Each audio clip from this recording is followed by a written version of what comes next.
যবে থেকে আমার ছাদ বাগানে গাছ লাগানো শুরু করেছি তবে থেকে কিন্তু আমার আর বাজার থেকে শাকটা কিনতে হয় না। আর আমাদের বাড়িতে রোজই দুপুরবেলা মেনুতে কিন্তু শাকের তরকারি থাকতে হবে, কারণ আমার কর্তার আবার খুবই পছন্দ, তার যে কোনো একটা শাকের তরকারি হলো কারণ কলমি শাক কিংবা লাল শাক বা পুঁই শাক বা লাউ শাক কুমড়ো শাক যে কোনো একটা শাকের তরকারি হলেই ব্যাস, সেটা যত রকমই রান্না হোক না কেন শাকের তরকারিটা কিন্তু থাকতে হয়।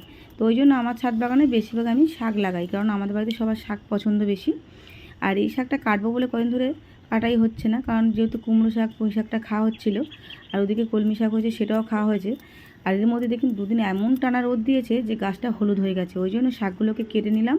ভাবলাম শাকগুলোকে কেটে কিছুটা ফ্রিজে রাখবো আর কিছুটা রান্না করব, তো ওই জন্য শাকগুলোকে কেটে নিলাম। আর আমি কিন্তু আমার ছাদ বাগানে খুব একটা রাসায়নিক সার ব্যবহার করি না, আপনাদের দেখিয়েছি আর বলেওছি যে কারণ কীভাবে শাকগুলো আমি চাষ করেছি। আপনারা চাইলে কিন্তু আপনাদের ছাদ বাগানে ভাবে সুন্দর করে শাক চাষ করতে পারেন। ভিডিওটা কেমন লাগলো কমেন্ট করে জানান।